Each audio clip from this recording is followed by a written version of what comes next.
Hello guys, നമുക്കൊരു മാങ്ങ ചമ്മന്തി അരകല്ലിൽ വെച്ച് നാട്ടുമ്പുറം രീതിയിൽ ഉണ്ടാക്കിയാലോ. അതിനാവശ്യമായിട്ടുള്ള സാധനങ്ങൾ: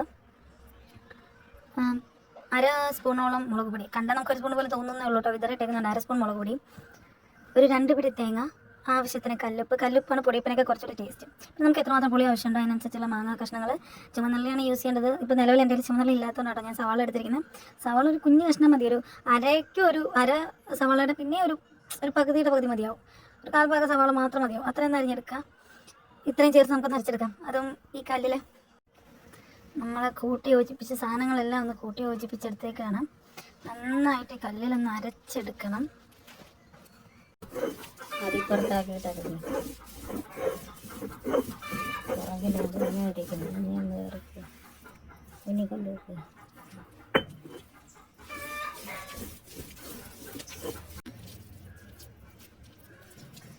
അങ്ങനെ നമ്മുടെ തനിനാടൻ അരകല്ലിൽ അരച്ച ചമ്മന്തി റെഡി ആയിട്ടുണ്ട്. നമുക്കിന്ന് കഴിച്ച് നോക്കിയാലോ. അതൊന്ന് വ്യത്യസ്തമായ രീതിയിൽ കഴിച്ച് നോക്കിയാലോ. ചമ്മന്തി നമുക്കിവിടെ ഇട്ട് വയ്ക്കാം. അതിലേക്ക് നല്ല ചൂട് വെളുത്ത് ഉരുണ്ട അരി ചോറങ്ങോട്ട് ഇട്ടിട്ട്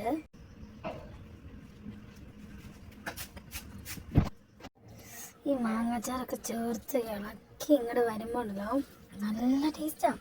അത് ഈ കല്ല് വെച്ച് തന്നെ കഴിക്കണം. ഇങ്ങനെ കുഴച്ച് ഇളക്കി ഇതൊന്ന് കഴിച്ച് നോക്കിയാലോ.